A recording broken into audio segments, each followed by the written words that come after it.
Yo, what's up, guys? Welcome to the Awesemo.com GPP lineup building show, sponsored by Jock Market.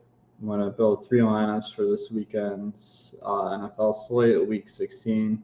So lineup 1 is always the chalk, expensive stack, so I'm going with Stafford.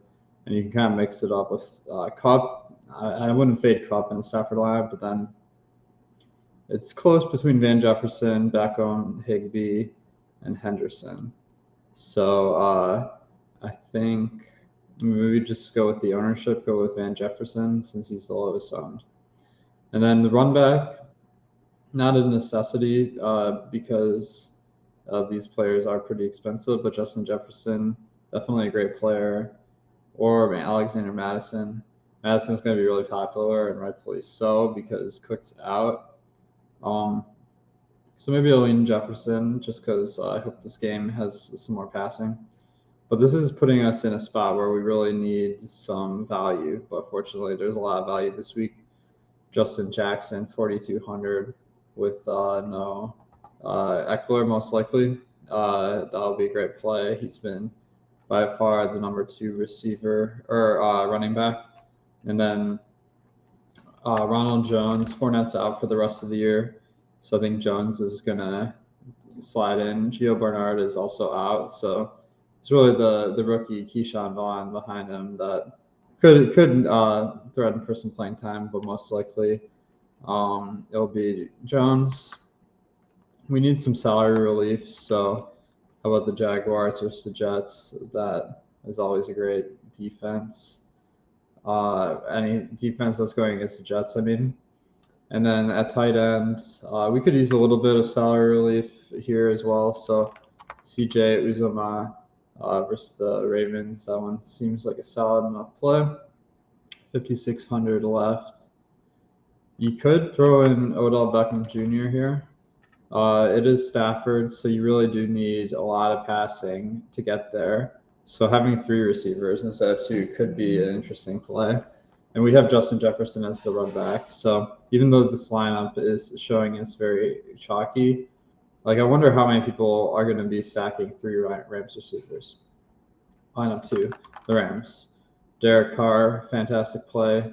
Still haven't gotten a final confirmation of Waller. I think he's going to be out, but for now, let's put Renfro, and we can pick one of the other receivers. Zay Jones is the one that's been getting consistent playing time.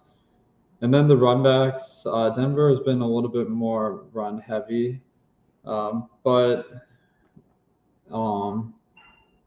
I think that it's spread out enough. We don't need the run back for sure, but we might as well throw in someone. Sutton, super low owned. He's a good player. The price is low, so we're not really risking a ton there. All right. At running back, I feel like Madison without Cook. Didn't put him in the last time because we had the game stack, but he's a great play this week. James Robinson, Carlos Hyde continues to be out. He's awesome. And then tight end, we got the money to spend up. My preferred spend up is Kyle Pitts versus the Lions. I mean, the Lions defense is pretty rough, and Pitts, he hasn't had a breakout game, so I think the ownership is going to be low. Ravens defense for Cincinnati. We already picked the tight end for Cincinnati. So I might go to the Seahawks versus Justin Fields. That seems like a great play. And then I got an awkward amount of money left. So we could throw in Najee Harris. I don't really like that. Okay, so I need to make a swap here. I could throw in Justin Jefferson instead of Alexander Madison. And then that leaves me the money to go to Mixon. So let's see how this stacks up. Really high in contrarian ranking, middling on value ranking. So ideally, I want to have this value ranking above 50 to 60%. But we can make some tweaks there. The number 1 tweak would probably be, okay, let's put in Jefferson. We're not going to run it back. We're going to go with Justin Jackson. Okay, so that really raised our value ranking. We don't have as much correlation. That's okay. All right, so last lineup, Ben Roethlisberger. That's my fun lineup. Johnson is definitely a must.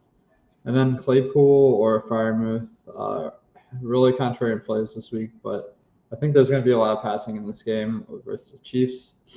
And I don't really know what's going on with the Chiefs right now with their COVID positives, so I'll just pencil in Pringle because I feel like he's going to benefit if Tyreek Hill and Kelsey miss.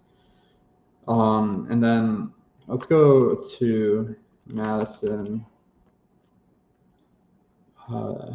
Montgomery is someone that I want to get in the lineup. One thing you can do, I want to mention our sponsor, Jock Market. It's a different way to like get exposure to these players. So you can invest in stock of these players and you get paid out based on how well they do, up to $25 per share if they finish the highest scoring player on the slate. So we have projections for how much these guys are getting at. Montgomery, we have at $4.50. So if you can get his shares for less than that, you're going to make a profit over the long run. It's a lot of fun to kind of try to play the market, and once the games start, you can continue investing based on the results. So it's pretty cool. You can use the promo code Awesemo for free $50. All right, let's finish up the lineup here. I did mention the Ravens. I kind of want a little bit of exposure to because they're low owned and a leverage play. That'll work well with some chalky plays in the rest of the lineup. And then I need some salary filler, so Cup is a great option. And 4,700 left per player. Let's go to Marvin Jones. He's kind of a contrarian play I'm keying in on this week.